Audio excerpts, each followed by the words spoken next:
غزالی رحمۃ اللہ علیہ آپ کہتے ہیں کہ ایک درویش بیت اللہ شریف میں حاضر ہوئے اور آ کے بدعتی کے لبیک اللہ حاضر ہو رہے اور طواف کر رہے ہیں.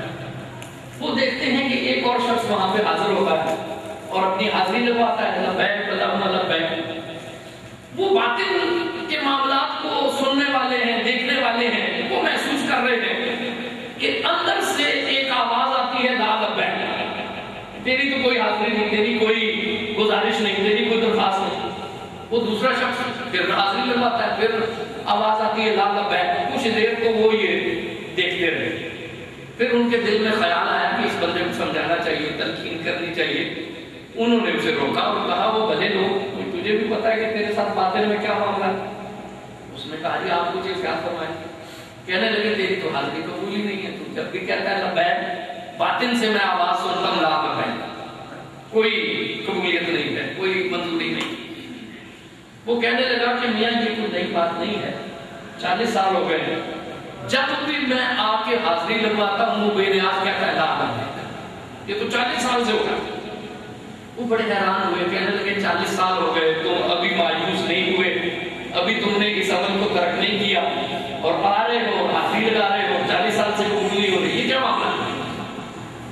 اس درویش نے کہا کہ اصل میں میرے ساتھ ایک مسئلہ ہے اور ایک معاملہ مجھے درپیش ہے, اور وہ معاملہ یہ ہے کہ اس کائنات کا کوئی دوسرا خدا نہیں ہے کہ یہ دروازہ چھوڑ دوں اور اس کے دروازے پر چلا جاؤں. وہ قبول کرے تب بھی اس کے, وہ قبول نہ کرے تب بھی اس کے ہیں. دل کی مجبوری بھی کیا شے ہے کہ در سے اپنے, دل کی مجبوری بھی کیا شے ہے کہ در سے اپنے.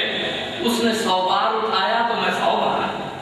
وہ کہنے لگا معاملہ یہ ہے کہ ہاتھ میں کوئی دوسرا خدا نہیں ہے کہ یہ دروازہ چھوڑ کر اس کے پاس چلا جاؤں. جو ملنا ہے وہ ملنا تو چاہیے ہے, وہ قبول کرے تب بھی اس کے ہیں, وہ مسترد فرمائے تب بھی اس کے ہیں.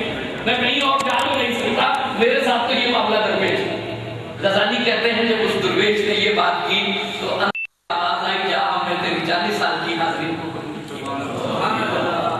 تو اللہ سے وابستگی ہو, ایک یقین ہو, وہ رحمان ہے, وہ رحیم ہے, وہ اپنے بندے کو. بلکہ حضور اکرم صلی اللہ علیہ وسلم کی تو ایک حدیث یہ ہے کہ جب انسان ایک دفعہ اللہ کے حضور میں پیش کرتا ہے اپنی حاجت, پھر دوسری دفعہ پیش کرتا ہے, پھر تیسری دفعہ پیش کرتا ہے, تو اللہ کی رحمت کہتی ہے کہ 3 دفعہ ہاتھ اٹھا دیے ہیں میرے بندے نے, اب میری رحمت کو حیا آ رہی ہے کہ میں اس کے ہاتھ کو واپس کرتا ہوں. وہ تو دینے والا ہے.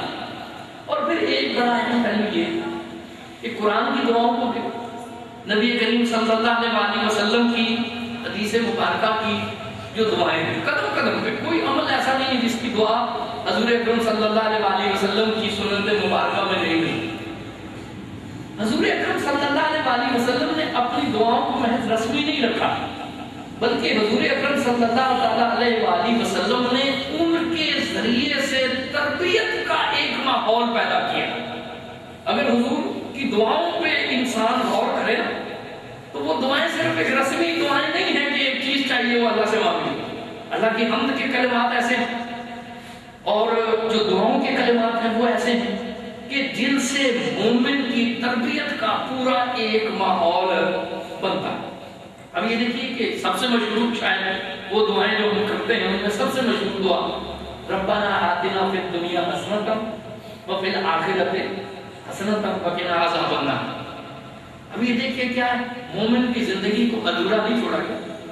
یہ نہیں کہ ہم دنیا میں تو دوسروں کے غلام ہوں, دنیا میں تو ہر وقت ہم دوسروں کی طرف متلاشی نظروں سے دیکھتے رہیں اور محض آخرت کی سرخروئی کی توقع رکھیں. نہیں, اللہ سے کیا مانگا گیا, یہ ایک ذہنی تربیت ہے, یہ ماحول ہے. مومن کو بتایا گیا کہ اللہ کی مشیت کیا ہے, اللہ کی مرضی کیا ہے. اللہ چاہتا ہے کہ تمہاری دنیا بھی سنورے اور تمہاری آخرت بھی سنورے.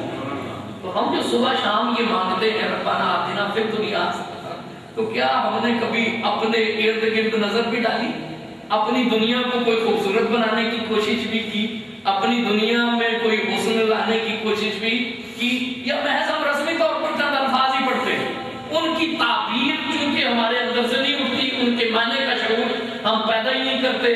تو پھر یہ دیکھ لیں کہ آج غیروں کی دنیا تو منظم بھی ہے, صاف ستھری بھی ہے, قاعدے قانون پہ بھی مبنی ہے اور جن کا ایمان ہی طہارت پہ مبنی ہے ان کی دنیا ظاہر میں سب سے گندی ہے، لاقانونیت پہ مبنی ہے، فتنہ و فساد پہ مبنی ہے۔ کیوں؟ جو ذہنی تربیت حضور اپنی دعاؤں سے دے رہے تھے اس کو ہم نے سمجھنے کی کوشش کی نہیں۔ حدیث شریف کی طرف آئیں، زمزم انسان پیتا ہے، کتنی اہم بات ہے۔ حضور نے فرمایا کہ جب انسان زمزم پیتا ہے نا تو دعا ضرور قبول ہوتی ہے، اور وہ معصور دعائیں جو حضور نے سکھائیں، حضور نے کی جو دعا وہاں پہ ایک دعا ان میں سے مقبول ہے، اس پہ ذرا غور کریں، منقول ہے، اس پہ غور کریں۔ حضور نے کہا کہ جب تم زمزم پیو تو یہ قبولیت دعا کا وقت ہے، اللہ سے مانگو۔ کیا مانگو؟ اللہم انی اسألک رزقا طیبا، اے اللہ میں تجھ سے مانگتا ہوں رزق طیب۔ میں نے ابھی رزق طیب کے بارے میں کہا، وعلما نافعا، اور وہ علم مانگتا ہوں جو میرے لیے بھی اور انسانیت کے لیے بھی نفع اندوز ہو۔ صرف معلومات نہیں، صرف علم نہیں مانگا بلکہ علم نافع مانگا۔ فارسی میں کہتے ہیں کہ 1 من علم کے لیے 10 من عقل کی ضرورت ہوتی ہے۔ جی علم اللہ سے مانگو جو انسانیت کے لیے نفع اندوز ہو۔ ہماری تاریخ کی بڑی مشہور شخصیت ہے علامہ ابن تیمیہ، تو بہت سارے معاملات ان سے شروع ہوئے، وہ ابھی تک حل نہیں ہو رہے، جو وہ ماشاءاللہ وہ چراغ لا گئے ہیں نا، تو وہ ابھی تک مسئلہ بنے ہوئے ہیں۔ ان کے ایک ہم اثر نے بڑا خوبصورت تبصرہ کیا اس کے اوپر۔ کسی نے کہا کہ یہ ابن تیمیہ کے ساتھ کیا معاملہ ہے؟ انہوں نے کہا معاملہ کیا ہے، ابن تیمیہ کا علم اس کی عقل سے زیادہ ہو گیا۔ تو علم ہونا، اس کو برتنے کی عقل اور سلیقہ نہ ہونا، وہ بھی مصیبت ہے۔ حضرت بابا فرید الدین گنج شکر نے جب حضور محبوب الہی نظام الدین اولیاء کو خلافت عطا کی نا، تو فرمایا اے نظام الدین، ہم نے تمہیں علم، عشق اور بصیرت عطا فرمائی۔ جی درویش کب کامل ہوتا ہے کہ اس میں علم بھی ہو، عشق بھی ہو اور بصیرت بھی ہو۔ علم نہ ہو اور عشق، علم ہو اور عشق نہ ہو تو ہتھوڑا جہاں کوئی سر ملا اس پہ ایک فتویٰ جو ہے وہ مار دیا۔ نہیں، جب عشق ہوتا ہے نا، محبت ہوتی ہے، تو انسان کو پتہ ہے کہ ساری اللہ کی مخلوق ہے، ٹھیک ہے، احتیاط سے چلنا ہے۔ اور صرف مجرد عشق ہو تو وہ بھی پاگل پن ہے، وہ بھی دیوانگی ہے، اور ذہانت تو ہو اور اس میں علم اور عشق نہ ہو تو وہ بھی انسان ایول جینیس ہو جاتا ہے۔ تو دیکھو کتنی خوبصورت تعبیر حضرت بابا صاحب نے فرمائی کہ نظام الدین فقیری کب مکمل ہوتی ہے اور نفع اندوز ہوتی ہے، جب ان میں علم، عشق اور بصیرت بھی موجود ہو۔ تو حضور نے کہا کہ علم نافع اور عملا متقبلا، بس عمل کیے جا رہے نہیں، وہ عمل جو اللہ کی بارگاہ میں مقبول بھی ہو۔ جی صرف دکھاوے کے لیے نہ ہو، پیشانی پہ داغ سجدہ نمایاں کرنے کے لیے نہ ہو، تکبر کے لیے نہ ہو۔ غرور زہد نے سکھلا دیا ہے مائز کو کہ بندگان خدا پہ زبان دراز کرے، نہیں، ایسا عمل اللہ اس کی توفیق دے جو اللہ کی بارگاہ میں قبول بھی ہو، جو اللہ کی بارگاہ میں قبول بھی ہو۔ اور دیکھیے حضور اکرم صلی اللہ علیہ وسلم کی دعائیں تربیت کا ایک ماحول بتاتی ہے۔ حضور کی دعا، حضور نے فرمایا کہ ایک دعا ہے، اگر ریت کے ذروں کے برابر بھی قرض ہو نا، وہ دعا مانگو تو اللہ اس کی برکت سے وہ دعا، وہ قرض ادا ہو جائے۔ اللہم انی اعوذ بک من الہم والحزن واعوذ بک من العجز والکسل واعوذ بک من الجبن والبخل واعوذ بک من غلبۃ الدین وقہر الرجال۔ اے اللہ میں تجھ سے پناہ مانگتا ہوں، کس چیز سے؟ ہم سے اور حزن سے۔ اس دعا پہ اگر غور کرو نا تو پورے معیشت کی انفرادی اور اجتماعی، اس دعا پہ اگر انسان غور کرے تو معیشت کا جو شعور حضور اکرم صلی اللہ علیہ وسلم 1400 سال پہلے دے چکے ہیں، وہ آج کا بڑا سے بڑا دانشور بھی وہ شعور نہیں دے سکا جو حضور کی اس حدیث کی الفاظ میں موجود۔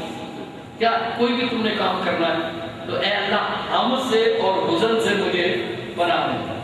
ہم کیا ہر وقت وسوسہ رہتا ہے، کہیں ایسا نہ ہو جائے، کہیں ویسا نہ ہو جائے، قوت ارادی نہیں بنتی۔ کوئی ایک کاروبار کے لیے، معیشت کے لیے بولڈ سٹیپ لینا ہے تو انسان ہر وقت تشویش کا شکار رہتا ہے کہ یہ کروں گا تو ہو جائے گا، یہ کروں گا تو ہو جائے گا۔ تو پہلے مرحلے پہ کیا، اے اللہ مجھے غم سے نجات دے۔ حزن کیا ہوتا ہے؟ ماضی میں جو نقصان ہو گیا، انسان بیٹھا ہوا ہے کہ وہ یہ ہو گیا، وہ یہ فراڈ کر گیا، وہ یہ کیا، جی اللہ سے پناہ مانگو کہ اے اللہ جو ہو چکا ہے اس کی تلافی فرما، میں پچھلے یاد ماضی کے عذاب میں مبتلا نہ رہوں، مجھے تو اس کی کی تلافی کی توفیق بھی عطا فرما۔ اب یہ دیکھو کہ کاروبار سے وابستہ لوگ سمجھتے ہیں کہ یہ کتنی اہم چیز ہے، اور پھر کیا کہا کہ من العجز والکسل، عاجزی سے کوئی اسٹیپ اٹھا ہی نہ سکیں، کوئی فیصلہ کر ہی نہ سکیں، کوئی ایسی معذوری ہو جائے کہ انسان کے ہاتھ پیر ہی مفلوج ہو جائے، وہ کچھ کر نہ سکے، اور پھر جسم تو ہے لیکن سستی تاری ہے، ساری دن بیٹھ کے خواب دیکھ رہے ہیں شیخ چینی کے کہ یہ کروں گا وہ ہو جائے گا یہ ہو جائے گا۔ تو دوسرے مرحلے پہ دعا مانگی کہ اے اللہ تو مجھے ایسی عاجزی سے بھی بچا کہ میں قدم ظاہری طور پر ہی نہ اٹھا سکوں، دماغ ہی کام نہ کرے، جسم ہی کام نہ کرے، اور سستی سے بھی بچا کہ دنیا آگے نکل گئی ہے اور میں ابھی خواب ہی دیکھ رہا ہوں کہ یہ کر دیں گے اور یہ ہو جائے گا اور یہ ہو جائے گا اور وہ ہو جائے گا۔ اور پھر کیا کہا من الجبن والبخل، بزدلی سے بھی نجات دے اور بخل سے بھی نجات دے۔ بزدلی ہے نا، 1000 روپیہ انویسٹ کرو رزلٹ آئے گا، لیکن وہ کہہ رہا نہیں میں کیوں کروں، یہ بھی بزدلی ہے کہ مناسب وقت پہ مناسب سٹیپ نہ لیا جائے، اور 1000 روپیہ خرچ کرنے کی جگہ ہو، توفیق بھی ہو، اور انسان خرچ پہ 500 ہی کرے تو یہ بخل ہے نا۔ تو یہ دیکھیں کہ یہ بھی ایک ایسی چیز ہے جو آپ کو تجارت میں نفع اندوز نہیں ہونے دے گی۔ اور پھر کیا کہا کہ وَأَعُوذُ بِكَ مِنْ غَلَبَةِ الدَّيْنِ وَقَهْرِ الرِّجَالِ، یا اللہ قرض کے غلبے سے مجھے نجات دا۔ اب یہ دیکھیے یہ دین فطرت ہے، یہ نہیں کہا کہ قرض سے ہی نجات دے دے، نہیں ضرورت پڑتی ہے لین دین ہوتا ہے، یہ نہیں کہا کہ یہ اللہ کوئی ایسا ماحول ہو کہ لوگ ایک دوسرے کو قرض ہی نہ دیں، نہیں، غلبۃ الدین، اتنا قرض نہ ہو جائے کہ وہ ادا ہی نہ ہو سکے، قرض لینا بھی پڑے تو اتنا جو آسانی ادا ہو جائے۔ وقہر الرجال، آج دیکھیں پوری دنیا ہم IMF کی طرف دیکھ رہے ہیں، ورلڈ بینک کی طرف دیکھ رہے ہیں، جی وہ پالیسیاں بنا کے ہمیں دے رہے ہیں کہ بجلی اتنی کرو، گیس اتنی کرو اور تیل اتنا کرو۔ یہ قہر رجال ہے جس میں ہم پھنسے ہوئے ہیں۔ ہم نے مذکورہ پالا چیزوں کو سمجھنے کی کوشش نہیں کی ہے، پوری دنیا کا قہر رجال ہم پر مسلط ہو گیا۔ تو یہ دیکھیں کہ حضور کی جو دعائیں ہیں وہ ذہنی تربیت بھی، اس کا بھی ماحول ایک پیدا کرتی ہیں۔